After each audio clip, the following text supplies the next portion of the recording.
Okay students, तो आज हम लोग यहाँ पर शुरुआत करेंगे कॉम्प्लेक्स कंपाउंड्स की अगली क्लास की।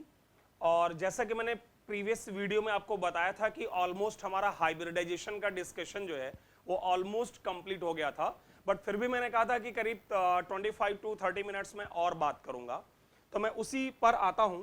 कोऑर्डिनेशन नंबर 6 और कोऑर्डिनेशन नंबर 4 ये हम लोगों ने बातचीत कर ली है, अगर आपको याद होगा। तो अब मैं कुछ एक पॉइंट्स आपको और चाहूंगा कि बताया जाए, और उनमें से सबसे पहले है कि अगर किसी कंपाउंड में कोऑर्डिनेशन नंबर 2 है तो फिर क्या किया जाएगा। जैसे मैंने यहाँ पर सिल्वर के कुछ कॉम्प्लेक्सेस लिखे हैं। जैसा कि आप लोग जानते हैं कि सिल्वर के कॉम्प्लेक्सेस में सिल्वर यूजुअली +1 होता है और उसका कोऑर्डिनेशन नंबर 2 होता है। अब कोऑर्डिनेशन नंबर अगर 2 है तो ये सिंपल से बात है कि उसका हाइब्रिडेशन तो sp ही आना है। सिंपल सा है। क्यों sp आना है? sp इसलिए आना है क्योंकि कोऑर्डिनेशन नंबर 2 का मतलब हुआ कि साहब आपका जो कंपाउंड है उसका जो शेप है वो कैसा हो जाएगा? लीनियर। और लीनियर शेप का एक ही हाइब्रिडेशन होता है sp। अगर आप ध्यान दो तो इन सभी कंपाउंड्स में सेंट्रल एटम सिल्वर का प्राइमरी वैलेंसी जो है वो +1 है। आप चेक कर सकते हो, सभी में +1 है। ओके, और सभी में कोऑर्डिनेशन नंबर 2 है। कैसे? अमोनिया मोनोडेंटेट है तो 2 अमोनिया से 2 लोन पेयर आ जाएगा। साइनाइड मोनोडेंटेट है तो 2 लोन पेयर आ जाएगा। ये भी आपका यहां पर काम कर रहा है मोनोडेंटेट लिगैंड का। ओके, वैसे ये बाइडेंटेट होता है, मैं आपको बता दूं। H2O3 जो है वो एक बाइडेंटेट लिगैंड है, लेकिन इस कॉम्प्लेक्स में ये मोनोडेंटेट होता है और 2 हैं, इसलिए कोऑर्डिनेशन नंबर 2। और लास्ट में SO3 आयन भी बाइडेंटेट है, इसलिए कोऑर्डिनेशन नंबर 2। ये सारे बड़े ही इंपॉर्टेंट कॉम्प्लेक्सेस हैं, मैं आपको बता दूं। इनफैक्ट अगर आप एक आइडिया लेना चाहें तो मैं थोड़ा सा आपको यहां पर डिटेलिंग दे भी रहा हूं। वैसे आप आगे के टॉपिक्स में पढ़ोगे इनके बारे में। जैसे सिल्वर के जो सॉल्ट्स होते हैं ना यूजुअली, जैसे सिल्वर क्लोराइड का लेट से प्रेसिपिटेट, तो जब उसको अमोनिया के एक्सेस में डाला जाता है, अधिकता में एक्सेस ऑफ अमोनिया, तो वो डिसॉल्व होकर एक सॉल्युबल कॉम्प्लेक्स बनाता है AgNH3 whole twice Cl। It is a soluble complex. एक ये पॉइंट है, ठीक है। ऐसे ही तुमने मेटलर्जी टॉपिक में पढ़ा है या पढ़ोगे कि अर्जेंटाइट ओर जो होता है, अर्जेंटाइट ओर Ag2S, इस अर्जेंटाइट ओर में जब सोडियम साइनाइड या साइनाइड सॉल्यूशन डाला जाता है तो इसके साथ मिलकर ये NaAgCN होल ट्वाइस ये एक कोऑर्डिनेशन कॉम्प्लेक्स देता है। और अगर आप लोगों ने मेटलर्जी में थोड़ा पढ़ा होगा तो शायद ये भी पढ़ा होगा कि फिर उसी में जब जिंक डालते हैं तो डिस्प्लेसमेंट मेथड के हिसाब से सिल्वर बाहर आ जाता है और नया कॉम्प्लेक्स है Na2ZnCN होल 4। तो ये आप पढ़ोगे मेटलर्जी टॉपिक में। ये सारे बड़े इंपॉर्टेंट हैं। ऐसे ही आपका जो सिल्वर क्लोराइड का जो प्रेसिपिटेट है, जो मैं बात कर रहा, सिल्वर क्लोराइड का, ब्रोमाइड का, आयोडाइड का, तो वो हाइपो सॉल्यूशन में सॉल्युबल है और वहां से ये कॉम्प्लेक्स बनता है जो आपके सामने रखा है AgS2O3 whole twice -3। And similarly your complex, this compound AgCl is also soluble in sulfite ion and forms a soluble complex AgSO3 and minus। तो ये जितने भी मैंने कॉम्प्लेक्स यहां पर लिखे हैं वो आप आगे पढ़ोगे, आगे के टॉपिक्स में कहीं ना कहीं ये आ जाएंगे, और ये एक इंपॉर्टेंट इंफॉर्मेशन है, आपको ध्यान रखना चाहिए। ओके, तो मैं ये कह रहा हूं कि जब भी कोऑर्डिनेशन नंबर 2 आएगा इन कॉम्प्लेक्सेस में, जैसे अमोनिया के साथ, साइनाइड के साथ, सब कोऑर्डिनेशन नंबर 2 है, और इन सभी जगहों पर सिल्वर जो है वो प्लस है और इसका कॉन्फ़िगरेशन सिंपल सा आप चेक कर लो, D10 है। यार अगर कॉन्फ़िगरेशन D10 है तो ऑब्वियस सी बात है कि अंदर का जो D सबशेल है उसमें सभी डब्बे पूरी तरह से भरे हुए हैं, वहां कोई भी आपको वैकेंट ऑर्बिटल मिलने वाला नहीं है। और अगर यहां कोई भी वैकेंट ऑर्बिटल मिलने वाला नहीं है तो जब तुम इसका हाइब्रिडेशन कैलकुलेशन करोगे, चूंकि तुम्हें कोऑर्डिनेशन नंबर 2 है तो 2 डब्बे चाहिए।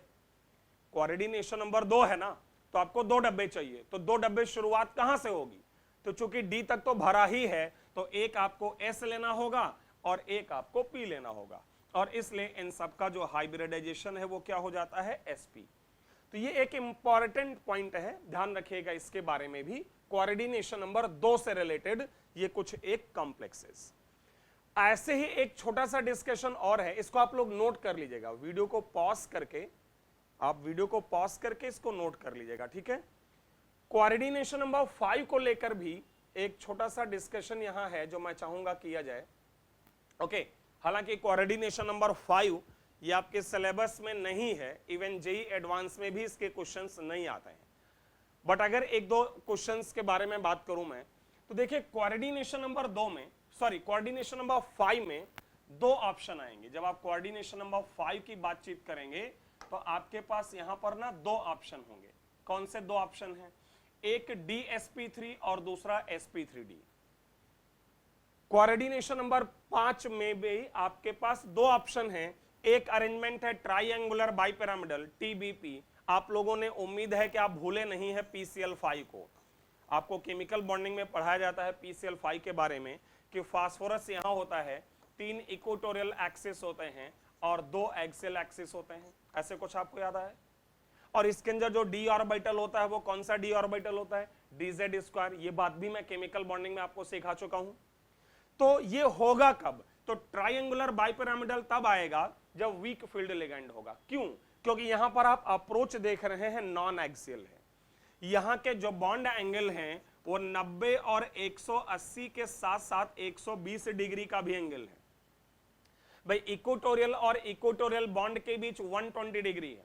दैट मींस कि ligand is approaching non axially, and as you know non-axial approach of ligand is possible only and only if the ligand is weak field ligand. So we can say that if coordination number is 5 and the ligand is weak field ligand, in that case the hybridization will be DSP3 or SP3D, means it may be inner orbital or outer orbital, but it will be triangular bipyramidal.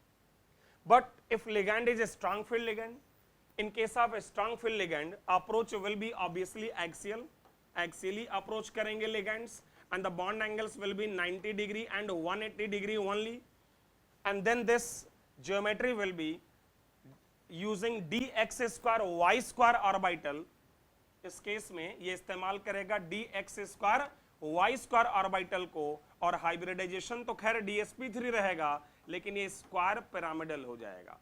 मतलब एक square रहेगा यहां पर और एक pyramid, ये square shape हो गया और इनको इन सब से जोड़ दोगे तो पिरामिडल शेप। तो एक बड़ा सिंपल सा रिजल्ट है जिसको आप लोग फॉलो कर लीजिएगा हमेशा, कि अगर कोऑर्डिनेशन नंबर 5 है तो वीक के साथ ट्राइंगुलर बाइपिरामिडल और स्ट्रॉन्ग के साथ स्क्वायर पिरामिडल। एक एक्सेप्शन है इसका, जो मैं चाहूंगा आपको मैं बता दूं कि Fe, और इंपॉर्टेंट है इसलिए ध्यान रखिएगा कि FeCO5 कोऑर्डिनेशन नंबर 5 है, CO स्ट्रॉन्ग फील्ड लिगेंड है, इस आधार पर इसको स्क्वायर पिरामिडल होना चाहिए, लेकिन एक्चुअल में ये ट्राइंगुलर बाइपिरामिडल होता है। तो इस एक्सेप्शन को ध्यान रखिएगा, बाकी आप हमेशा जो है रिजल्ट इस आधार पर दे सकते हैं कि अगर weak field ligand coordination number 5 है, non axial approach triangular bipyramidal, और स्ट्रॉन्ग फील्ड लिगेंड है तो square pyramidal, except this one. Okay, थोड़ा सा और बढ़ते हैं आगे, और कुछ एक मेटल कार्बोनिल्स हैं जो मैं चाहूंगा कि आपको नोट कराया जाए, कुछ इंपॉर्टेंट मेटल कार्बोनिल्स हैं। तो ये था थोड़ा सा डिस्कशन कोऑर्डिनेशन नंबर 2 और कोऑर्डिनेशन नंबर 5 से रिलेटेड। ध्यान रहे इनके बारे में हमें बहुत डिटेल नहीं जानना है, इवन सिलेबस में ही नहीं है, इसलिए इवन मैं जेई मेन और नीट के लिए तो क्लियर कर दूं कि ये जो भी डिस्कशन मैं कर रहा हूं कोऑर्डिनेशन नंबर 2 एंड 5 से रिलेटेड, ये जरूरत ही नहीं है आपको उस एग्जाम के लिए, it is only and only for JEE advanced. Okay, तो कुछ एक इंपॉर्टेंट यहां पर मेटल कार्बोनिल्स हैं और इनके बारे में आपको कुछ एक के बारे में पता भी है, जैसे फॉर एग्जांपल NiCO4, ये एक कलरलेस लिक्विड होता है, हाइब्रिडाइजेशन पीछे पढ़ा चुका हूं, आप लोग दोबारा चेक कर सकते हो, sp3 है। FeCO5 एक येलो कलर का एक लिक्विड होता है, this is liquid, yellow colour का एक लिक्विड है, और इसका हाइब्रिडाइजेशन और शेप अभी बात हो गई है कि ट्राइंगुलर बाइपिरामिडल और DSP3 होता है। CrCO6 कोऑर्डिनेशन नंबर 6 है, आप हाइब्रिडाइजेशन चेक कर लेना, D2sp3 आएगा, और ये एक व्हाइट कलर का सॉलिड है। यहां पर एक बाई न्यूक्लियर कॉम्प्लेक्स जिसमें दो मैग्नीज सेंट्रल एटम है, एक गोल्डन येलो कलर का क्रिस्टल है। ओके, कई बार डायरेक्टली इनके कलर भी पूछ लिए जाते हैं जेई एडवांस की अगर बात करें। और नीचे अगर आप देखोगे यहां पर तो दो और हैं जो आपको जान लेना चाहिए। एक यहां पर है CO2CO होलेट, di cobalt octa carbonyl, brown colour का क्रिस्टल, और आयरन का ये कॉम्प्लेक्स है गोल्डन येलो कलर का क्रिस्टल। कई बार स्टूडेंट्स के माइंड में ये जा सकता है, या हो सकता है आप लोग के दिमाग में भी जा रहा हो कि साहब अगर इनका हाइब्रिडेशन निकालना हो, मतलब जिनमें सेंट्रल एटम की संख्या 2 है, अगर इनका हाइब्रिडेशन निकालें तो वो कैसे होगा। हालांकि इस बात की जरूरत एडवांस लेवल तक भी नहीं है, बट फिर भी अगर आप में से कोई इनको जानना चाहता है तो मैं आपको आइडिया दे रहा हूं। यहां पर जरा सुनिएगा, ठीक है, मुझे थोड़ा सा स्पेस यहां चाहिए होगा एक्सप्लेन करने के लिए। जैसे Mn2CO होल 10 है, यहां पर मैग्नीज का जो प्राइमरी वैलेंसी है वो 0 है, और आप जानते हो मैग्नीज होता है 4s2 3d5, और कोऑर्डिनेशन नंबर कितना है 6 है। कैसे? अगर आपको इसका स्ट्रक्चर ध्यान हो जो पीछे मैं पढ़ा चुका हूं जब मैं सिडविक्स EN रूल पढ़ा रहा था, तो सिडविक्स EN रूल में मैंने आपको बताया था कि यहां पर मैग्नीज और मैग्नीज के बीच एक डेल्टा बॉन्ड होता है, और यहां पर दोनों मैग्नीज पर 5 कार्बोनिल ग्रुप जुड़े होते हैं। 5 कार्बन मोनोऑक्साइड ग्रुप इस मैग्नीज पर हैं, और ऐसे ही 5 कार्बन मोनोऑक्साइड जो है वो यहां होंगे। तो आप किसी भी मैग्नीज पर चेक करो तो टोटल कोऑर्डिनेशन नंबर उसका कितना है 6। अब क्वेश्चन अराइज होता है कि इसका हम हाइब्रिडेशन कैसे निकालते हैं। तो देखिए, मैं एक्सप्लेन तो कर रहा हूं, लेकिन इतना मैं क्लियर कर दूं कि इनका हाइब्रिडाइजेशन निकालने के लिए हम एक एक्सपेरिमेंटल रिजल्ट की मदद लेते हैं। क्या है वो रिजल्ट? रिजल्ट ये है कि हम इन कॉम्प्लेक्सेस का एक्सपेरिमेंटली पहले मैग्नेटिक कैरेक्टर या मैग्नेटिक मोमेंट निकालते हैं। उस मैग्नेटिक मोमेंट की मदद से हमें इनके अनपेयर्ड इलेक्ट्रॉन की संख्या का पता चलता है। तो इस कॉम्प्लेक्स, इसलिए तो मैंने कहा कि इसकी आवश्यकता आपको नहीं पड़नी है जेईई एडवांस में भी, बट फिर भी मैं एक समझाना चाहता हूं कि थोड़ा सा आपको कॉन्फिडेंस आएगा कि करने को हम ये भी कर सकते हैं। तो एक्सपेरिमेंटली ये पाया गया कि इस कॉम्प्लेक्स के अंदर जो अनपेयर्ड इलेक्ट्रॉन हैं उनके आधार पर कि ये 4s2 3d7 होने के बजाय, सॉरी 3d5 होने के बजाय ये 3d7 होता है। मतलब इसके जो s इलेक्ट्रॉन है वो मैंने किस में ट्रांसफर कर दिए? d में। आपको याद होगा, पीछे भी बता चुका हूं कि कभी अगर s इलेक्ट्रॉन बचते हैं, अगर कभी s इलेक्ट्रॉन बच जाते हैं तो आप उनको d में ट्रांसफर कर सकते हो। तो मैंने 4s2 और 3d5 में s के इलेक्ट्रॉन d में ट्रांसफर किए, तो आ गया, ये क्या आ गया 3d7। इसको अगर मैं फिलअप करूं तो ध्यान दीजिएगा, मैग्नीज जिसका प्राइमरी वैलेंसी 0 है, इसके पास एक जो ऑर्बिटल है वो 3d है। 3d के बाद दूसरा ऑर्बिटल है इसके पास 4s के बाद जो अगला ऑर्बिटल है वो इसका है 4p, जिसमें 3 डब्बे होते हैं। 4p की अगर बात करें तो यहां पर इसके कितने डब्बे होते हैं? 3 डब्बे होते हैं। So this is 4p and then 4d। ये एक मैग्नीज हो गया।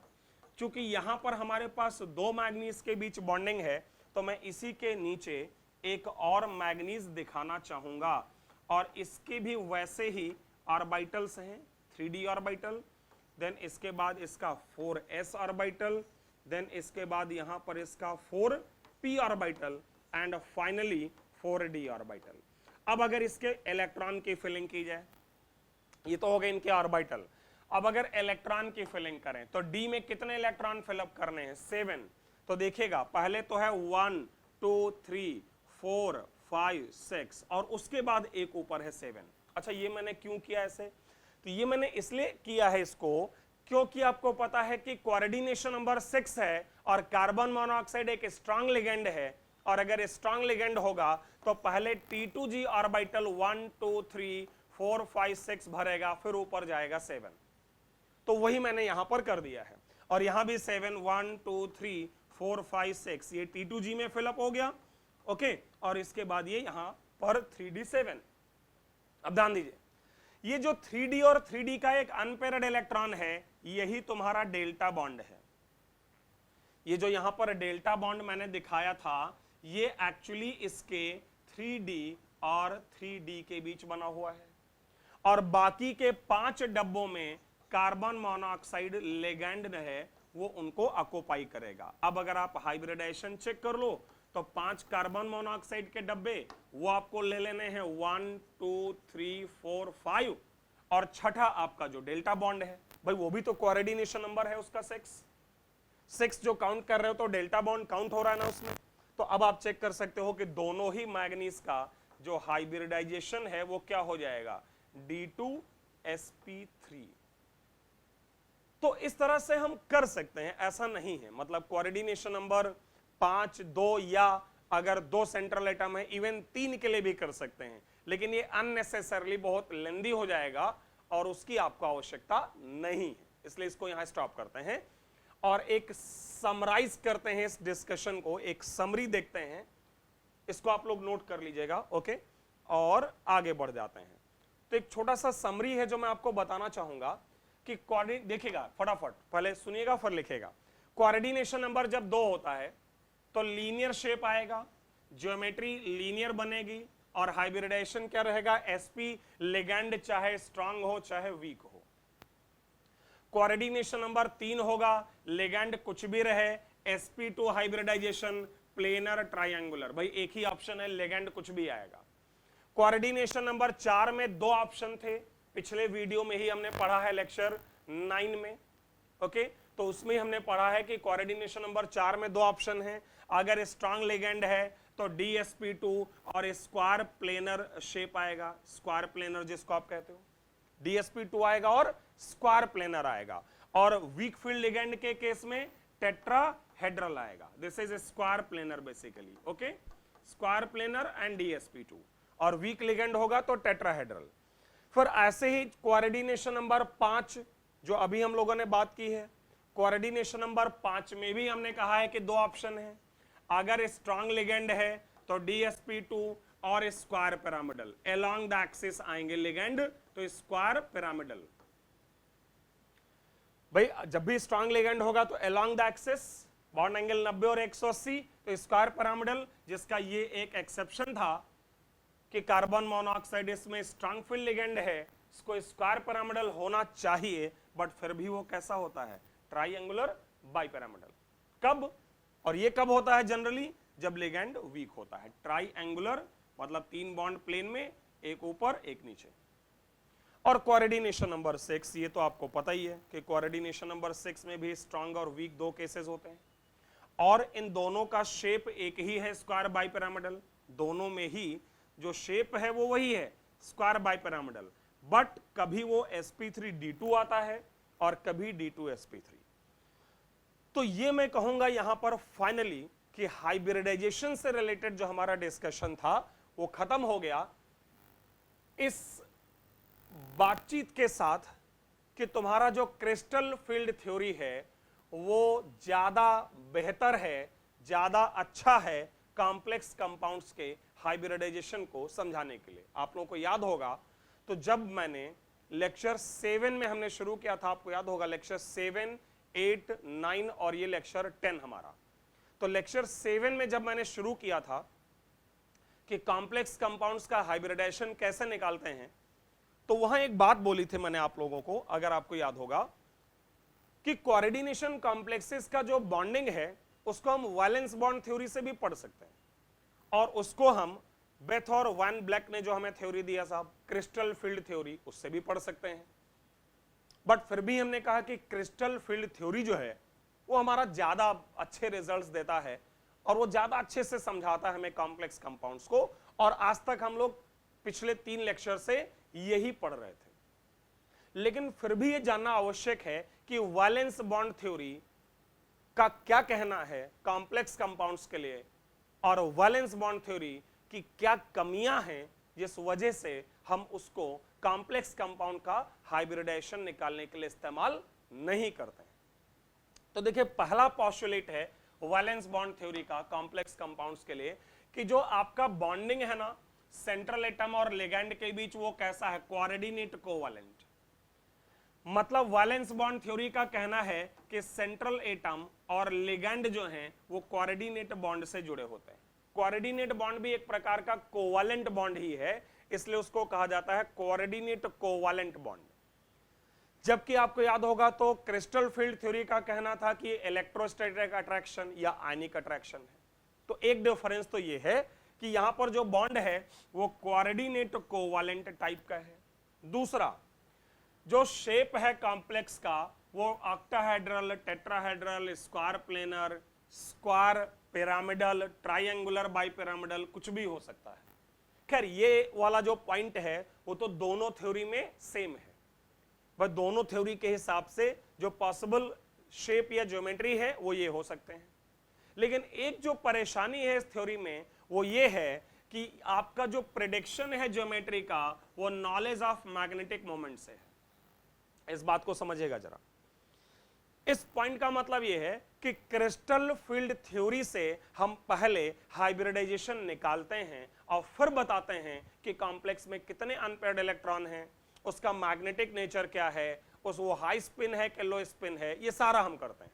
लेकिन ये थ्योरी जो है उल्टा बात करती है। इस थ्योरी का कहना है कि लैब से आप पहले मैग्नेटिक मोमेंट निकालें, किसी भी कॉम्प्लेक्स का आप लेबोरेटरी से पहले मैग्नेटिक मोमेंट निकालें, मैग्नेटिक मोमेंट से अनपेयर्ड इलेक्ट्रॉन पता करें और अनपेयर्ड इलेक्ट्रॉन की मदद से ज्योमेट्री को एक्सप्लेन करें।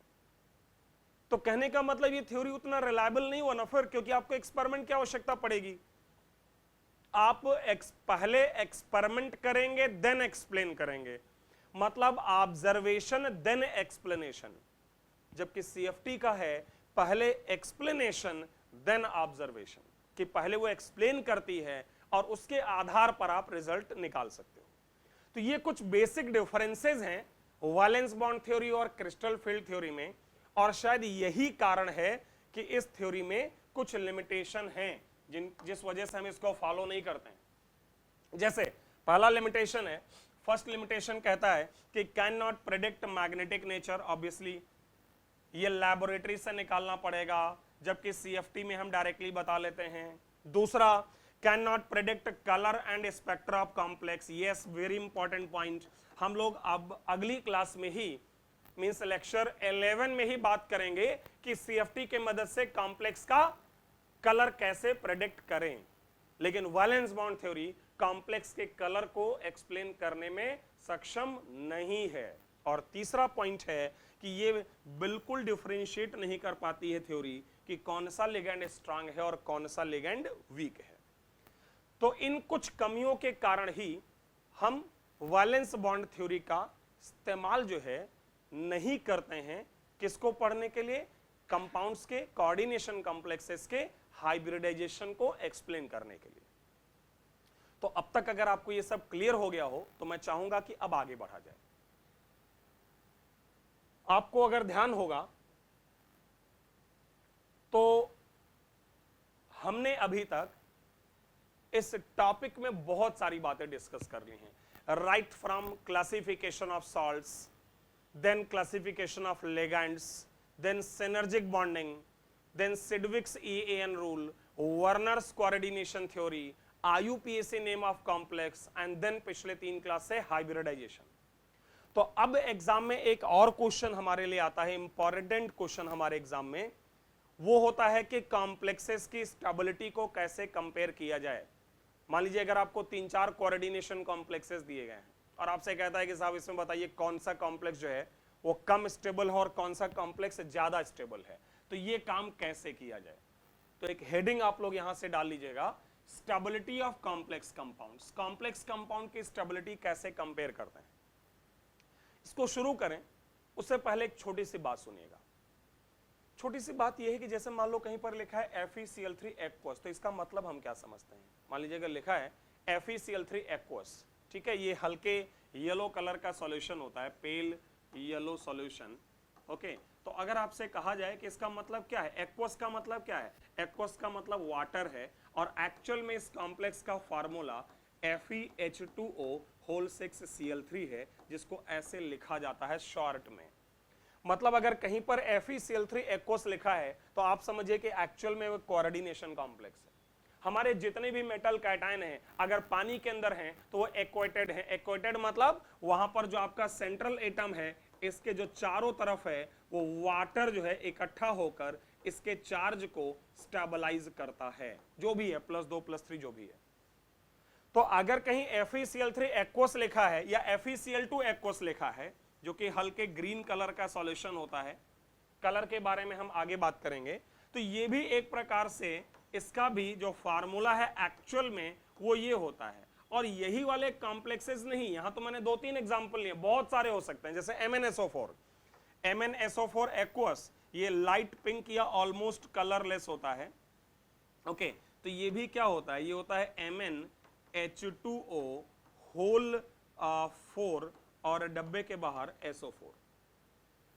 तो सबसे पहले मैं आपको ये बताना चाहता हूं स्टेबिलिटी पर आगे बढ़ने से पहले कि हमारा जो भी मेटल कैटायन है वो एक्चुअल में एक्वस सॉल्यूशन में एक्वेटेड आयन के फॉर्म में प्रेजेंट होता है। इसीलिए मेरा पहला यहां पर जो स्टेटमेंट है देखिए, it is assumed that ligands replace aquated water molecules one by one and it is a multi-step process and this complex formation is a multi-step process।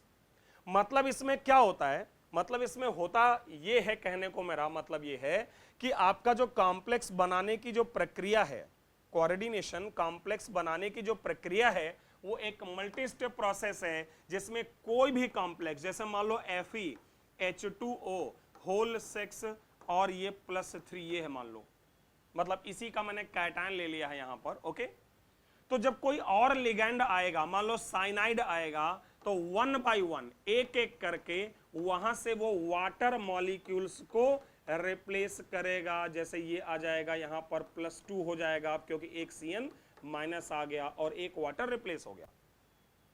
फिर अगली बार एक और साइनाइड आयन आएगा, वो दूसरे वाटर को रिप्लेस करेगा, तीसरे को, चौथे को, पांचवें को, छठे को, और तब जाके फाइनली आपका कॉम्प्लेक्स बनेगा FeCN होल 6 -3, और अब तक टोटल 6 वाटर मॉलिक्यूल रिप्लेस हो गए होंगे। तो साहब कहने का मेरा मतलब ये है कि ये माना गया है, ये एज्यूम किया जाता है कि कोई भी जो कोऑर्डिनेशन कॉम्प्लेक्स बना है उसमें आपका जो लिगैंड है वो 1 बाय 1 एक एक करके वहां से वाटर मॉलिक्यूल को रिप्लेस करता है। और चूंकि ये रिवर्सिबल प्रोसेस होता है तो हम लोग इसके रिवर्सिबल प्रोसेस है, हर एक स्टेप रिवर्सिबल, ये जितना भी स्टेप यहां लिखा हुआ है, ये जितने भी स्टेप यहां पर जो है लिखे हुए हैं वो सारे के सारे स्टेप रिवर्सिबल हैं। ठीक है, तो ध्यान रखिएगा कि हम हर स्टेप का इक्विलिब्रियम कांस्टेंट निकाल सकते हैं, ये हर एक स्टेप रिवर्सिबल है, all the steps are reversible.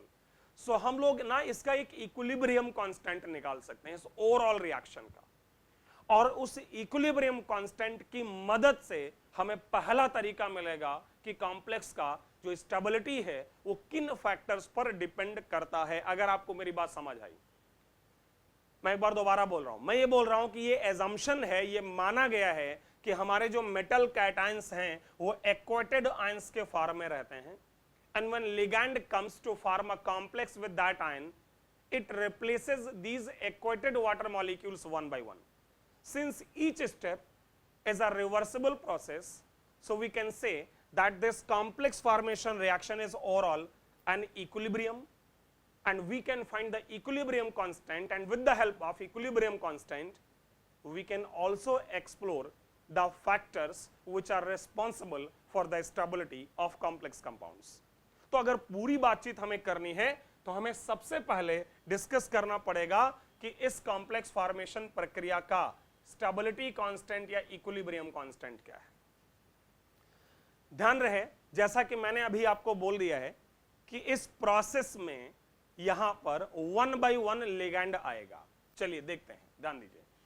देखिए, मैंने मान लिया कि हमारे पास n+.n वाटर है। अच्छा, m+.n वाटर को मैं m+ एक्वस भी लिख सकता हूं, एक ही बात है भाई, चाहे तुम लिख लो Fe+2 एक्वस और चाहे तुम लिख लो Fe+2.6H2O और चाहे तुम लिख लो FeH2O होल 6+2।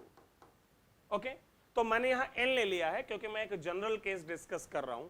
तो मान लेते हैं कि M प्लस के साथ N वाटर थे, एक लिगेंड आया, तो आपका एक लिगेंड जोड़ने से वाटर N-1 हो गए, एक वाटर निकल गया, इक्विलिब्रियम कांस्टेंट K1।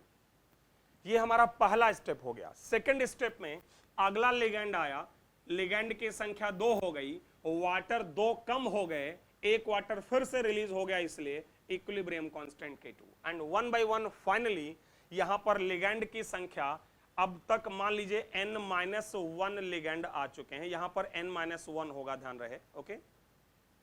तो मान लेते हैं N-1 लिगेंड आ चुके हैं और वाटर मॉलिक्यूल जो यहां बचा है वो N-1 नहीं है, this N-1 is for this ligand actually, मतलब इसको मैं दोबारा से लिख दे रहा हूं, एक्चुअली यहां होना चाहिए ML N-1 डॉट वाटर, एक वाटर बचा हुआ है, और फाइनली ये वाटर यहां से लिगेंड रिप्लेस करता है, N लिगेंड हो गए और वाटर निकल गया बाहर, अगर आप समझ गए हो। और लास्ट इक्विलिब्रियम कांस्टेंट Kn। ऐसे बीच में तमाम सारा स्टेप आया होगा, एक वाटर आया, लिगेंड आया, एक वाटर गया, दूसरा लिगेंड आया, दूसरा वाटर गया, लास्ट लिगेंड आया, लास्ट वाटर गया। तो ये one by one, step by step हम ऐसे दिखा दें, और अगर इन सबको अब ऐड कर दें तो आपको पता है कि जितने भी यहां पर कॉमन स्पीसीज हैं वो सब कैंसिल हो जाएंगे, और फाइनली आपका इक्वेशन बनेगा M plus dot N water, N ligand आए और उन्होंने N वाटर को रिप्लेस कर दिया, और इसका जो इक्विलिब्रियम कांस्टेंट है उसी को हम KF या KS कहते हैं। KF मतलब फॉर्मेशन कांस्टेंट या KS मतलब स्टेबिलिटी कांस्टेंट। कॉम्प्लेक्स का फॉर्मेशन हो रहा है इसलिए नाम दिया जाएगा फॉर्मेशन कांस्टेंट, और चूंकि इसकी मदद से हम स्टेबिलिटी कंपेयर करेंगे इसलिए नाम दिया जाएगा स्टेबिलिटी कांस्टेंट। ध्यान रखिएगा कि यहां पर M प्लस N की जगह M प्लस एक्वस लिख दिया गया है लास्ट में, ओके। तो इसको पॉज करके आप लोग नोट कर लीजिएगा अपनी कॉपी पर इस सबको, ताकि हम आगे बढ़ सकें।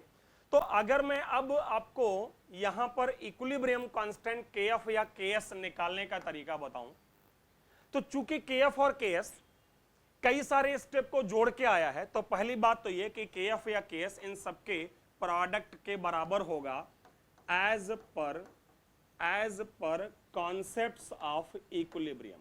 इक्विलिब्रियम के कॉन्सेप्ट्स में आपको पढ़ाया जाता है कि अगर कई इक्विलिब्रियम को आपस में जोड़ा जाए तो जो फाइनल स्टेबिलिटी कांस्टेंट या इक्विलिब्रियम कांस्टेंट है वो उन इंडिविजुअल स्टेप्स के इक्विलिब्रियम कांस्टेंट के प्रोडक्ट से आ जाएगा। और बाकी आप लॉ ऑफ मास एक्शन अगर लगा दें तो ये वाला एक्सप्रेशन भी आ जाएगा। क्या भाई, प्रोडक्ट में MLN आ गया, नीचे M प्लस एक्वस और L की पावर N, वाटर को रखा नहीं गया यहां, क्यों? क्योंकि आपको पता है कि वाटर सॉल्वेंट है, सॉल्वेंट एक्सेस में होता है, तो इक्विलिब्रियम कांस्टेंट के एक्सप्रेशन में उसको यूज नहीं करते हैं।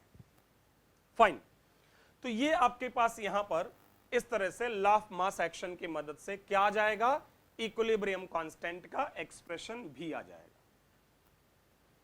इसका इस्तेमाल हम कैसे करेंगे मैं उस पर आ रहा हूं, उससे पहले जान लेना कि यहां पर जो पहला स्टेप था ये तुम्हारा फर्स्ट इक्विलिब्रियम कांस्टेंट है, ये सेकंड, थर्ड, फोर्थ और ये nth।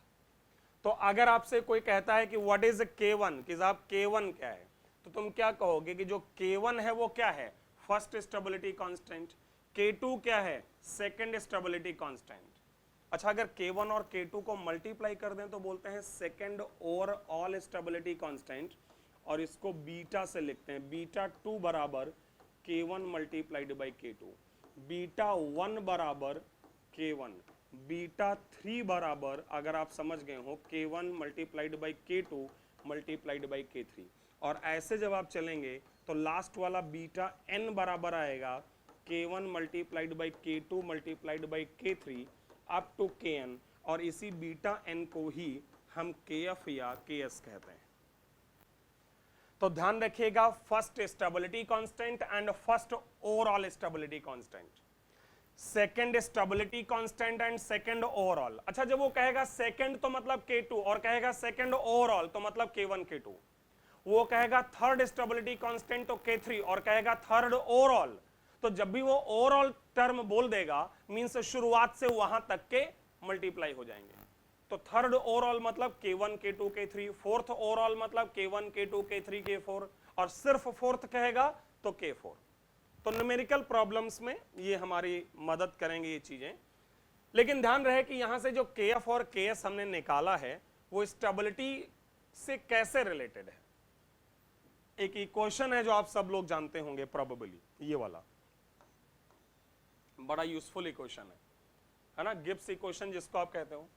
गिब्स साहब थर्मोडायनेमिक्स से हम लोग पढ़ते हैं, वहां से आता है ये रिलेशन कि डेल्टा जी नॉट किसी रिएक्शन का बराबर minus RT ln K equilibrium constant, जो कि यहाँ KF है। अब बड़ी सिंपल से बात है यार कि KF जितना बढ़ेगा डेल्टा जी नॉट उतना ही ज्यादा निगेटिव की तरफ जाएगा।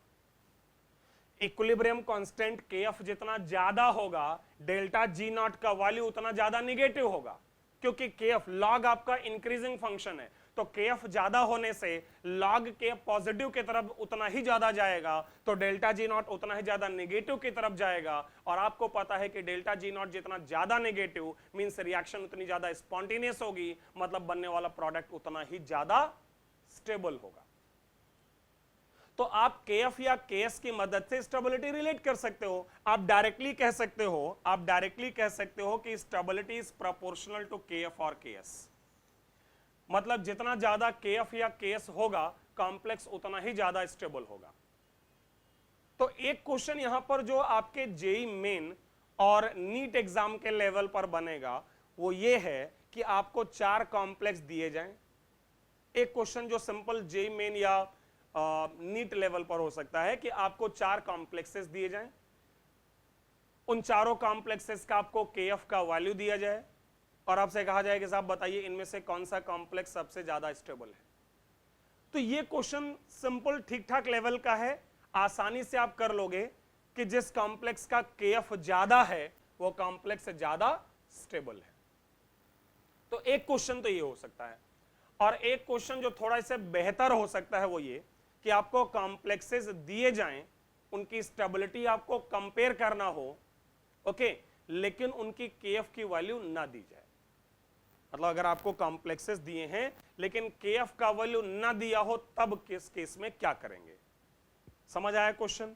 एक क्वेश्चन है कि KF दिया हुआ है तो जिसका KF ज्यादा वो ज्यादा स्टेबल, और दूसरा क्वेश्चन है KF नहीं दिया है। तो हमको जरा बातचीत करनी पड़ेगी कि अगर KF नहीं दिया हो तो स्टेबिलिटी कैसे निकालें।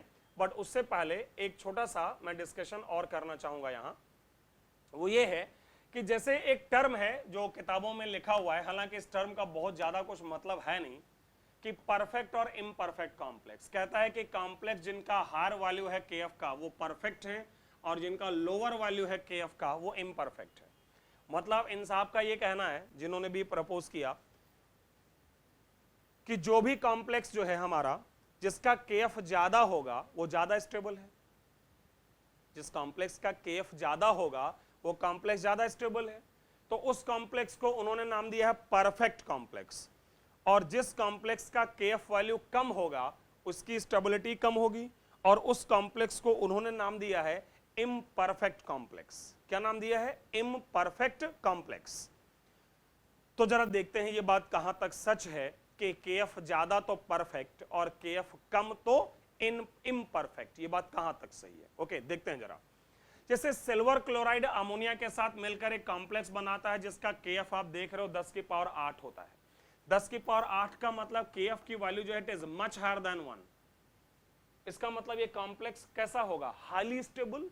इसका मतलब ये बोला जा सकता है ना कि ये जो कॉम्प्लेक्स है आपका ये बहुत ज्यादा स्टेबल होगा, क्योंकि अगर KF का वैल्यू इतना है तो ऑब्वियसली कॉम्प्लेक्स की स्टेबिलिटी बहुत ज्यादा होनी चाहिए। समझ आई मेरी बात? कॉम्प्लेक्स की स्टेबिलिटी बहुत ज्यादा होनी चाहिए। लेकिन देखा यह गया है कि अगर इस कॉम्प्लेक्स में मैं पोटेशियम आयोडाइड डाल दूं तो ये कॉम्प्लेक्स टूटकर सिल्वर आयोडाइड का प्रेसिपिटेट बना लेता है। अब एक क्वेश्चन ये जरूर हमारे माइंड में आएगा कि साहब अगर ये कॉम्प्लेक्स बहुत ज्यादा स्टेबल है तो उस कंडीशन में पोटेशियम आयोडाइड डालने पर ये आपका प्रेसिपिटेट क्यों बना रहा है? तो मैं जरा थोड़ा सा बताना चाहूंगा, थोड़ा ध्यान से सुनिएगा आप लोग। देखिए, अगर ये कॉम्प्लेक्स बहुत ज्यादा स्टेबल है इसका मतलब ये है कि ये कॉम्प्लेक्स फर्दर डिसोसिएट होकर जो Ag प्लस आपको देगा, उस Ag प्लस का जो कॉन्सेंट्रेशन है वो बहुत कम होगा, लो कॉन्सेंट्रेशन। क्यों? क्योंकि ये जो इक्विलिब्रियम है आपकी, यहां पर जो आपकी ये इक्विलिब्रियम है वो एक प्रकार से पूरी तरह से बैकवर्ड शिफ्टेड है, ऐसे मैं कहूँ। भाई अगर ये कॉम्प्लेक्स बहुत कम स्टेबल है, इसका मतलब इसके डिसोसिएशन से मिलने वाला Ag प्लस बहुत कम है। ये समझ आया? थोड़ा सा मैं डिटेल में जा रहा हूं, इसलिए ध्यान दीजिएगा। Ag प्लस बहुत कम आएगा, लो कॉन्सेंट्रेशन होगा Ag प्लस का। तो पॉइंट है फिर पोटेशियम आयोडाइड के साथ इसका प्रेसिपिटेशन कैसे हुआ? तो आप लोगों को एक छोटी सी बात याद होगी कि प्रेसिपिटेशन के लिए आवश्यक है, for precipitation it is necessary that ionic product Q must be greater than solubility product। Ionic product का मतलब इस केस में मैं कह सकता हूं कि AgI को अगर प्रेसिपिटेट होना है तो Ag प्लस और I माइनस का concentration should be greater than KSP of silver iodide. और एक बात यहां पर बोली जा सकती है कि वो कंपाउंड जिनका लो KSP होता है उनके लिए रिक्वायरमेंट ऑफ Ag प्लस भी लो हो जाएगी। मतलब प्रेसिपिटेशन होने के लिए ये आवश्यक है कि Q ग्रेटर देन KSP हो, बट यहां यह भी है कि अगर KSP लो हुआ, ध्यान से सुनना क्योंकि इतने लेवल पर सिर्फ एडवांस में ही चाहिए होगा आपको, अगर किसी का प्रेसिपिटेशन कराना है तो Q should be higher than KSP, और अगर KSP किसी का लो है तो लो कॉन्सेंट्रेशन से भी प्रेसिपिटेशन हो जाएगा। भाई अगर KSP लो है तो Ag प्लस लो भी प्रेसिपिटेशन के लिए सफिशिएंट है। और शायद यही कारण है कि जब तुमने यहां Ki डाला तो AgI का प्रेसिपिटेशन मिल गया, जबकि Ag प्लस का कॉन्सेंट्रेशन कैसा है? लो। क्यों? क्योंकि AgI का KSP लो होता है तो रिक्वायरमेंट ऑफ Ag प्लस कम हो जाएगी। जबकि वहीं अगर तुम इसके अंदर पोटेशियम का क्लोराइड डालो तो प्रेसिपिटेट नहीं आता है, अगर इसके अंदर तुम पोटेशियम का ब्रोमाइड डालो तो प्रेसिपिटेट नहीं आता है। क्यों? क्योंकि AgCl और AgBr का KSP हाई है रिलेटिवली, और अगर वो KSP हाई होगा तो रिक्वायरमेंट ऑफ Ag प्लस भी हाई होगी। जबकि यही अगर मैं KBr के लिए है कि अगर मैं KBr को ज्यादा मात्रा में डाल दूं तो AgBr का प्रेसिपिटेशन हो जाएगा, हो जाता है इनफैक्ट। क्यों? क्योंकि Ag प्लस तो कम था लेकिन Br माइनस तुमने ज्यादा लिया, तो Ag प्लस और Br माइनस का जो आयनिक प्रोडक्ट है वो KSP से बड़ा हो जाएगा। भाई Ag प्लस कम था, एक कम है, एक आयन कम है, तो तुमने दूसरा आयन ज्यादा मात्रा में लिया तो दोनों का जो आयनिक प्रोडक्ट है वो उनके KSP से हायर हो जाएगा और इसलिए प्रेसिपिटेशन हो गया। समझ आई मेरी बात? तो अब आप क्या कहोगे?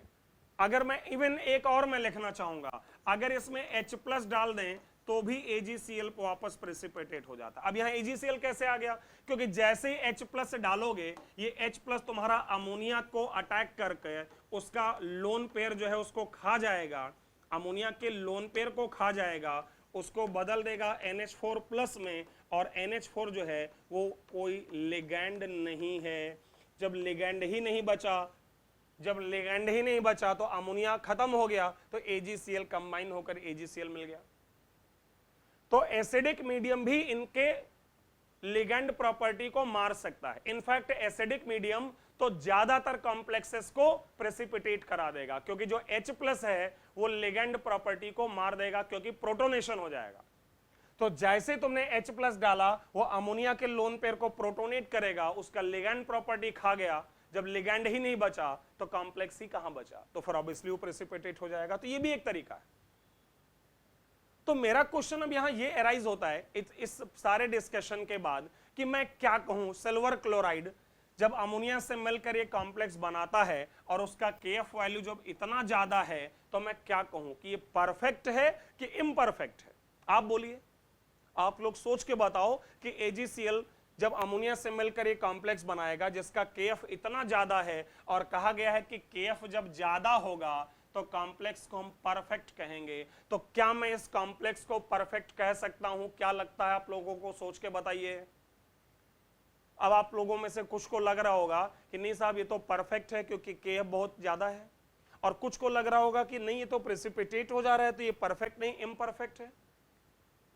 तो बेहतर है कि परफेक्टनेस और इम्परफेक्टनेस की जो डेफिनेशन है ना, वो थोड़ा बेहतर तरीके से दीजिए और कहिए कि perfectness and imperfectness not only depends on KF but also depends on the nature of reagents used। मतलब कोई भी कॉम्प्लेक्स परफेक्ट है कि इम्परफेक्ट, ये सिर्फ KF से डिसाइड नहीं होता है, ये इस बात से भी डिसाइड होता है कि अटैक किसका है। जिसका अटैक आपने कराया उससे बनने वाले प्रेसिपिटेट का जो KSP है, सॉल्युबिलिटी प्रोडक्ट, वो कितना कम या ज्यादा है। और शायद यही कारण है कि मैं कह सकता हूं कि आपका जो ये कॉम्प्लेक्स है जिसके KF को देख के लगता है कि परफेक्ट है, हाँ yes it is perfect with respect to KCl। KCl के रेस्पेक्ट में ये कॉम्प्लेक्स कैसा है, परफेक्ट है। KBr के रेस्पेक्ट में कैसा है, परफेक्ट है। KBr इस एक्सेस के रेस्पेक्ट में कैसा है, इम्परफेक्ट है।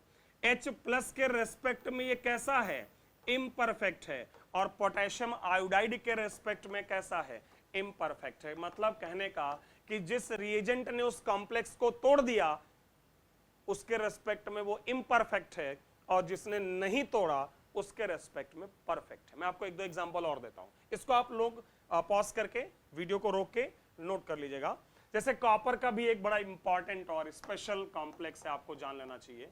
कॉपर प्लस 2 साइनाइड आयन के साथ पहले ये बनाता है जिसमें क्यूप्रिक आयन है जो स्पॉन्टेनियसली रूम टेम्परेचर पर ही क्यूप्रस में बदल जाता है और साइनोजन गैस रिलीज हो जाती है।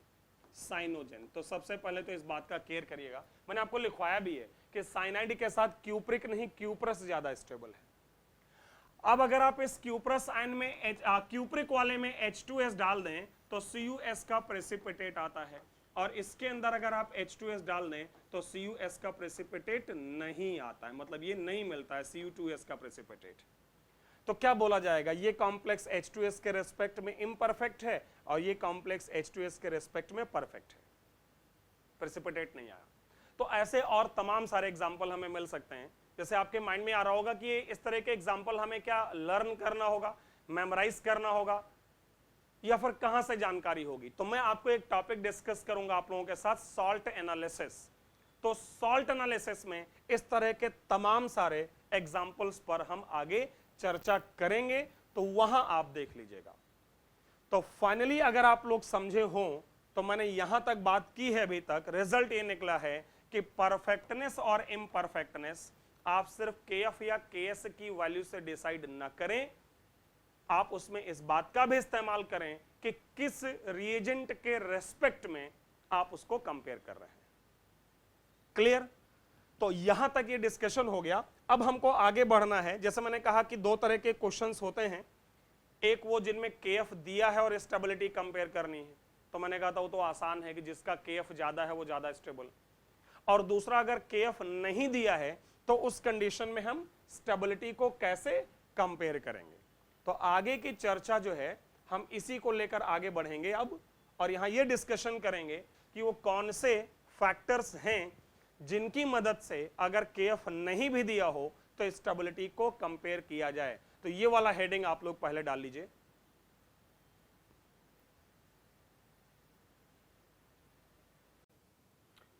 तो अब हम लोग KF की बिना, मतलब KF को बिना इस्तेमाल किए बातचीत करेंगे कि किन फैक्टर से स्टेबिलिटी कंपेयर करें।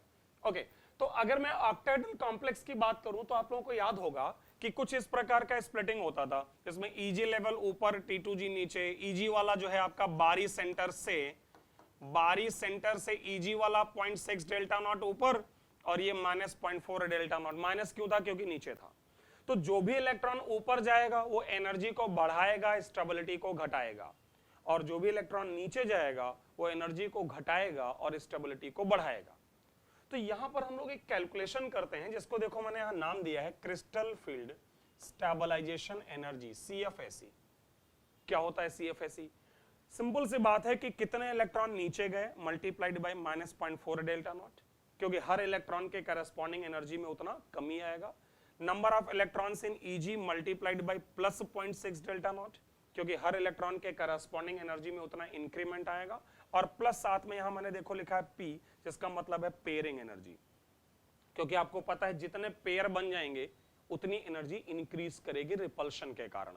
तो ध्यान रखिएगा कि यहां पर जो P है ये बेसिकली कैलकुलेट ऐसे होगी, number of pairs multiplied by pairing energy पर पेयर। लेकिन ये क्वेश्चन में दिया होना चाहिए, अगर क्वेश्चन में दिया नहीं होगा तो नेग्लेक्ट कर देना, ठीक है। अगर क्वेश्चन में पेयरिंग एनर्जी का इंफॉर्मेशन ना दिया हो तो आप सेफली इग्नोर कर दीजिए, मतलब छोड़ दीजिए, उसकी जरूरत नहीं है।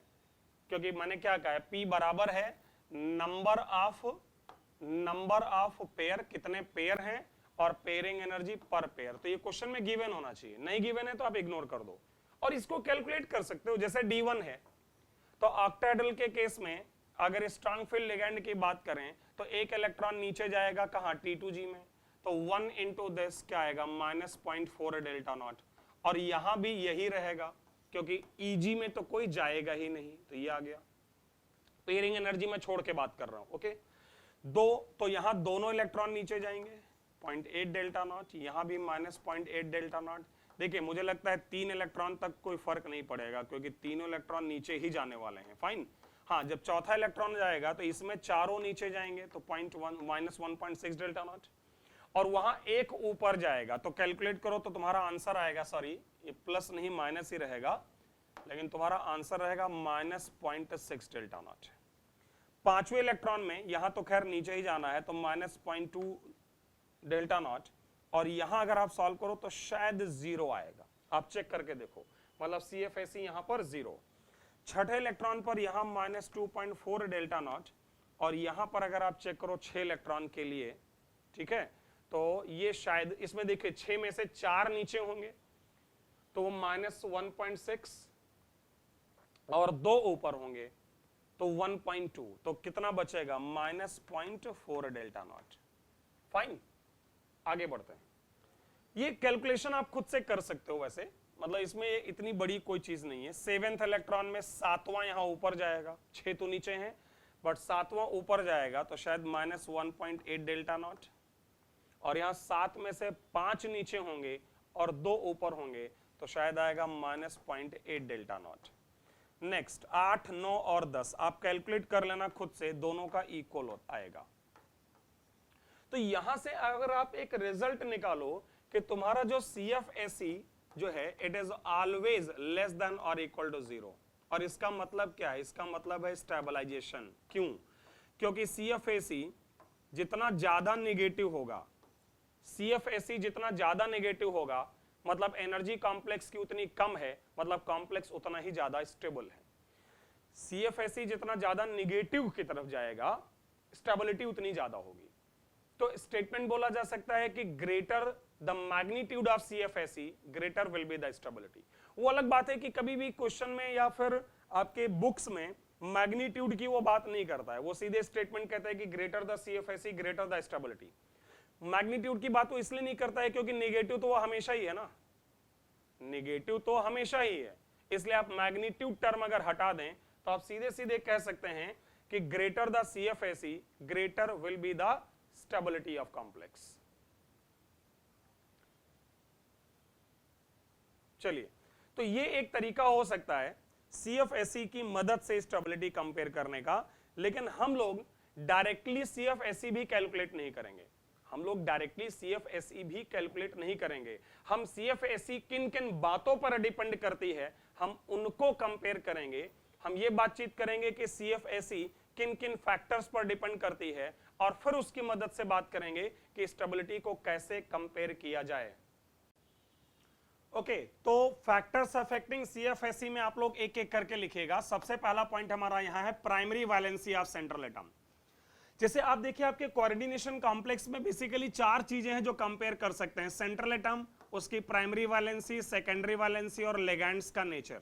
इन 4 चीजों को हम कंपेयर करके स्टेबिलिटी को कंपेयर कर सकते हैं। तो अगर पहला पॉइंट इसमें समझा जाए कि primary valency of central atom, जैसे फॉर एग्जांपल अगर यहां पर ये कंडीशन लगा दी जाए कि सेंट्रल एटम का नेचर, सेकेंडरी वैलेंसी और लिगैंड इसमें कोई बदलाव नहीं होगा अगर ये सेम है, और प्राइमरी वैलेंसी जो है वो डिफरेंट है, तो कैसे कंपेयर करें स्टेबिलिटी। तो जैसे मान लो तुम्हारे पास एक कॉम्प्लेक्स है साहब K4Fe CN होल 6 और दूसरा कॉम्प्लेक्स है लेट से K3 FeCN होल 6। तो आप चेक कर डालो, बाकी सारी चीजें सेम है। सेंट्रल एटम का प्राइमरी वैलेंसी छोड़ के बाकी सब सेम है। पहले वाले में आयरन पर चार्ज है +2 और दूसरे में आयरन पर चार्ज है +3। बाकी सेंट्रल एटम सेम, लिगैंड का nature same, coordination number same. तो बड़ा सिंपल सा रूल है कि सेंट्रल एटम पर जितना ज्यादा पॉजिटिव चार्ज होगा उतनी ज्यादा स्टेबिलिटी। क्यों? मतलब इस हिसाब से ये ज्यादा स्टेबल है। क्यों ऐसा? क्योंकि यार सिंपल सी बात है कि सेंट्रल एटम पर जितना ज्यादा पॉजिटिव चार्ज होगा तो सेंट्रल एटम और लिगैंड के बीच जो फोर्स ऑफ अट्रैक्शन है वो उतना ज्यादा होगा। तो अगर बाकी की तीन चीजें सेम हैं तो सिंपल कह लेना कि प्राइमरी वैलेंसी जहां ज्यादा होगी, ज्यादा पॉजिटिव होगी, वहां ज्यादा स्टेबिलिटी होगी। सेकंड पॉइंट है, बड़े छोटे छोटे से 5-6 पॉइंट हैं जो आप लोग समझ लें और फिर ये खत्म भी हो जाएगा स्टेबिलिटी ऑफ कॉम्प्लेक्स। जैसे अगला है नेचर ऑफ लिगैंड। मतलब इस बार मैं कहूंगा अगर प्राइमरी वैलेंसी, सेकेंडरी वैलेंसी और सेंट्रल एटम ये सब जो है सेम हैं, लेकिन जो लिगैंड का टाइप है वो डिफरेंट है। तो यार बड़ी सिंपल सी बात है कि अगर मान लो तुम्हारे पास है K4 FeCN होल 6 और दूसरा है K4 Fe और SCN होल 6, तो बड़ी सिंपल सी बात है कि सिर्फ लिगैंड का नेचर यहां चेंज हुआ है। मतलब यहां साइनाइड है और यहां SCN है। तो जहां स्ट्रॉन्गर लिगैंड होगा वो ज्यादा स्टेबल होगा। भाई आपको याद होगा तो साइनाइड जो है वो स्ट्रॉन्गर लिगैंड होता है देन आइसोसाइनेट। तो जितना स्ट्रांग लिगैंड होगा सेंट्रल एटम के साथ उसका अट्रैक्शन अच्छा होगा, वो ज्यादा स्टेबल होगा। तो अगर लिगैंड डिफरेंट है तो कह लेना कि जहां का लिगैंड स्ट्रॉन्गर होगा वहां की स्टेबिलिटी ज्यादा होगी। लेकिन ध्यान रहे कि बाकी की तीनों चीजें सेम है। आप लोग इसको नोट कर लीजिएगा, ठीक है? वीडियो को पॉज करके आप लिख सकते हैं। अगला है नेचर ऑफ सेंट्रल एटम। आप लोगों को एक बात कई बार हम लोगों ने यूज की है जो याद भी होगी कि 3D सीरीज, 4D सीरीज और 5D सीरीज में जो Z इफेक्टिव का ऑर्डर है सेंट्रल एटम का वो 3D से ज्यादा 4D, 4D से काफी ज्यादा 5D। तो अगर हमारे कंपाउंड में वहां पर प्राइमरी वैलेंसी, सेकेंडरी वैलेंसी और लिगैंड इस बार ये सारा कुछ सेम है, लेकिन डिफरेंट क्या है? Central atom. तो सिंपल सा रूल है कि यही स्टेबिलिटी का ऑर्डर भी हो जाएगा। 3D से ज्यादा स्टेबल 4D के कॉम्प्लेक्स होंगे और उससे काफी ज्यादा स्टेबल 5D के। क्यों? क्योंकि सेंट्रल एटम और लिगैंड के बीच अट्रैक्शन ज्यादा अच्छा होगा। मतलब आयरन के कॉम्प्लेक्स, रुथेनियम के कॉम्प्लेक्स और किसके? ऑस्मियम के कॉम्प्लेक्स में सबसे ज्यादा स्टेबल किसके होंगे? ऑस्मियम के। Condition primary valency, secondary valency और लिगैंड जो हैं वो सेम होने चाहिए। ओके, नेक्स्ट अगला पॉइंट, चौथा पॉइंट है कोऑर्डिनेशन नंबर। आप लोगों को यह बात अच्छी तरह से पता है जो यहां लिखा हुआ है, क्या कि सबसे ज्यादा स्प्लिटिंग कहां होती है? स्क्वायर प्लेनर में। फिर कहां होती है? ऑक्टाहेड्रल में। फिर कहां होती है? टेट्राहेड्रल में। तो फिर स्टेबिलिटी का भी सेम सीक्वेंस बन जाएगा। लेकिन ध्यान रहे कि जब तुम कोऑर्डिनेशन नंबर को डिफर कराओगे तो प्राइमरी वैलेंसी, सेंट्रल एटम का नेचर और लिगैंड का नेचर ये सब सेम होना चाहिए और जो कोऑर्डिनेशन नंबर है वो डिफरेंट होना चाहिए, लेकिन बाकी तीनों चीजें सेम। तो जितना भी ये 4 रूल हमने पढ़ा ना, इसमें ध्यान रखना कि जब भी कोई तुम एक रूल लगाओगे तो बाकी के 3 चीजें कांस्टेंट होनी चाहिए, सेम होनी चाहिए। तो अगर यहां पर मैं एक एग्जांपल लूं, जैसे मान लो निकल का एक कॉम्प्लेक्स है NiCN होल 4-2 और दूसरा कॉम्प्लेक्स मान लो मैंने ले लिया NiCN होल 6-2। अब अगर तुम इन दोनों का हाइब्रिडाइजेशन निकालो तो फर्स्ट वाले का है DsP2 स्क्वायर प्लेनर और दूसरे वाले का है sp3d2। sp3d2 ध्यान रहे ये -4 है यहां पर, ओके, -4।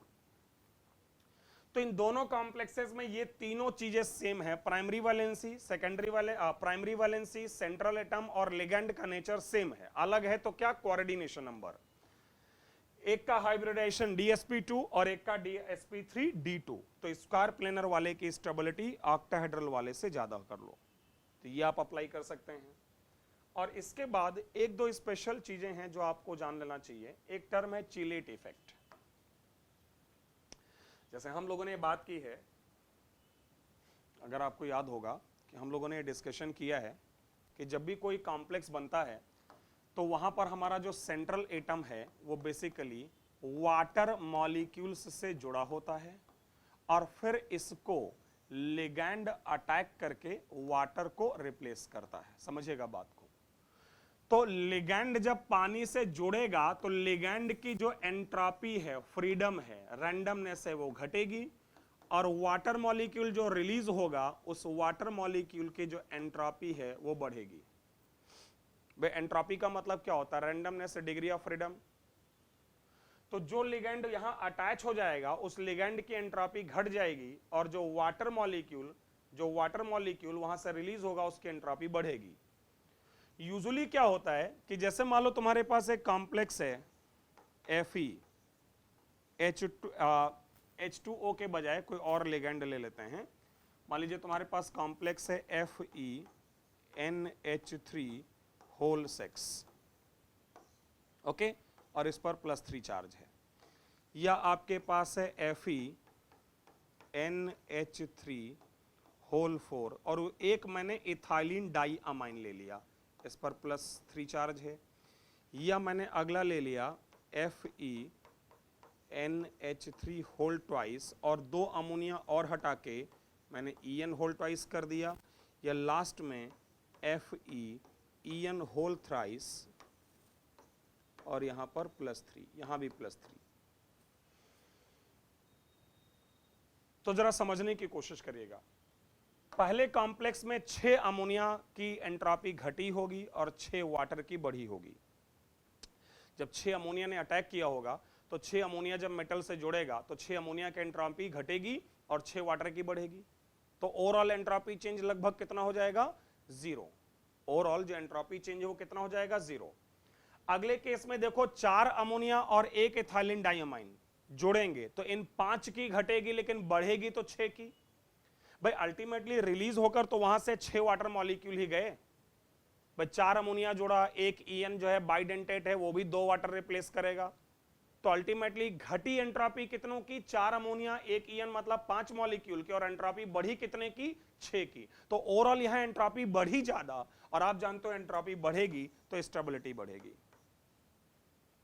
अगले वाले में 4 मॉलिक्यूल की एंट्रोपी घटेगी लेकिन बढ़ेगी 6 की, तो एंट्रोपी इंक्रीमेंट और ज्यादा होगा और यहां पर और ज्यादा होगा।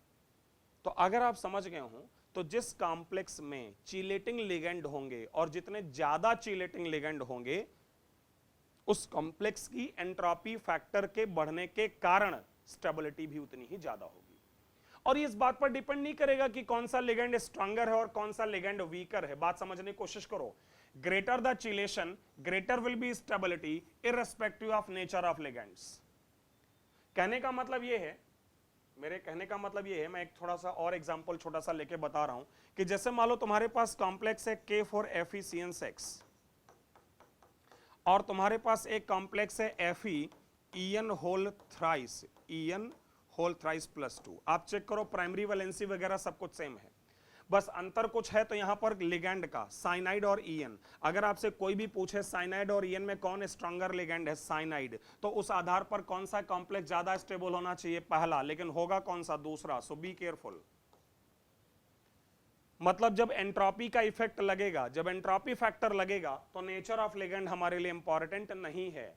भले ही साइनाइड स्ट्रॉन्गर लिगेंड है उस आधार पर ये कॉम्प्लेक्स ज्यादा स्टेबल होना चाहिए, बट एंट्रोपी फैक्टर यहां ज्यादा है और इसलिए ये ज्यादा स्टेबल है। तो जब चिलेशन का इफेक्ट या एंट्रोपी इफेक्ट लगेगा तो उस कंडीशन में आपको ये नहीं देखना है। क्या नहीं देखना है? आपको नहीं देखना है कि लिगेंड कहां का स्ट्रॉन्गर है। समझ आया? आगे बढ़ें।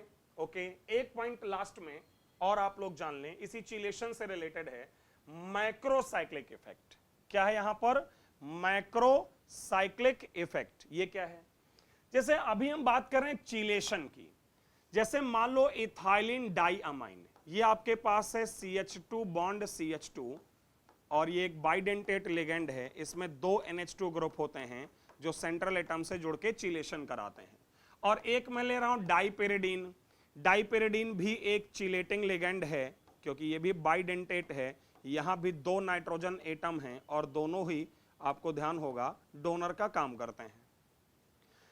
जब आपका इथाइलिन डाइअमाइन किसी सेंट्रल एटम के साथ चिलेशन करेगा तो एक रिंग बनेगी, और जब डाइपिरिडीन सेंट्रल एटम से चिलेशन करेगा तो भी रिंग बनेगी। अगर आपसे कोई क्वेश्चन पूछे कि इथाइलिन डाइअमाइन और डाइपिरिडीन में कौन बेहतर चिलेटिंग लिगेंड है, अगर आपसे क्वेश्चन पूछा जाए कि इथाइलिन डाइअमाइन और डाइपिरिडीन दोनों चिलेटिंग है लेकिन कौन बेहतर चिलेटिंग है, तो एक बात जरा समझिएगा, इथाइलिन डाइअमाइन भी रिंग बनाएगा सेंट्रल एटम के साथ, ये भी रिंग बनाएगा। आपको मालूम होगा प्रीवियस टॉपिक्स के कॉन्सेप्ट से कि कोई भी रिंग बनना अच्छी बात नहीं होती है। जैसे रिंग बनता है कंपाउंड दुखी हो जाता है, दुखी हो जाता है मतलब लेस स्टेबल हो जाता है। क्यों?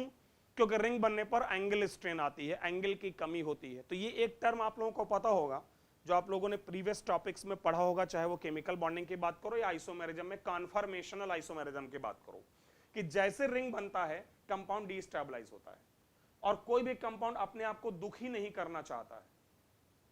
तो जरा इमेजिन करो कि अगर इथाइलिन डाइअमाइन दुखी होगा और डाइपिरिडीन दुखी होगा तो किसको दुखी करना आसान है? अगर मैं थोड़ा लेमैन लैंग्वेज में बोल रहा हूं, अगर मैं थोड़ा सा लेमैन लैंग्वेज में बोलूं, तो मान लो तुम्हें दो लोग हैं और उनको दुख देना है, जरा समझिएगा, दो लोग हैं और उनको आपको दुखी करना है, तो आप किस व्यक्ति को ज्यादा दुख दे सकते हो, मतलब परेशान कर सकते हो या दुख दे सकते हो? तो बड़ी एक सिंपल सी बात है यार, कि दो व्यक्तियों में से जो पहले से दुखी है, जो बेचारा पहले से परेशान है, उसको परेशान करना आसान है, लेकिन जो मजबूत है, बलशाली है, उसको आप दुख दे के देखिए, आपको भागना पड़ेगा। फिर बात समझ रहे हो ना, कि अगर किन्हीं दो व्यक्तियों में से किसी एक को आपको परेशान करना हो या दुखी करना हो, तो आप हमेशा उसी को दुख दे सकते हो यार, जो पहले से दुखी है, और जो मजबूत है उसको दुख दे के तो देखिए, वो उल्टा पैर आपको भगाएगा। तो मेरे कहने का मतलब ये था इनफैक्ट यहां पर, कि आप उसको दुखी आसानी से कर सकते हो जो पहले से दुखी है। इनफैक्ट ये लॉजिक जो है केमिकल काइनेटिक्स के एक्टिवेशन एनर्जी से आता है, लेकिन उधर डिटेल में हम नहीं जाएंगे, मैं एक लेमन लैंग्वेज से जस्ट समझा रहा हूं कि डाइपिरिडीन भी रिंग बनाएगा और ये भी रिंग बनाएगा। कौन आसानी से रिंग बनाएगा? डाइपिरिडीन, क्योंकि उसके अंदर पहले से ही रिंग्स हैं, वो पहले से ही दुखी था तो थोड़ा और दुखी हो लेगा, तो बेहतर स्टेबलाइजेशन डाइपिरिडीन कराएगा।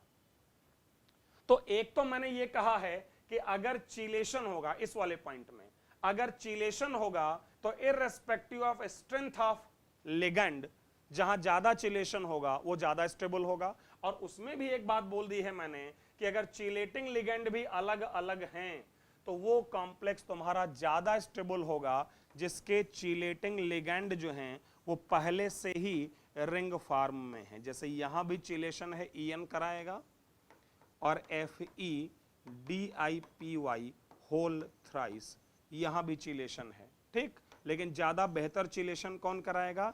डाइपिरिडीन। तो इसलिए इसकी स्टेबिलिटी ज्यादा होगी। इसको हम लोग कहते हैं मैक्रोसाइक्लिक इफेक्ट।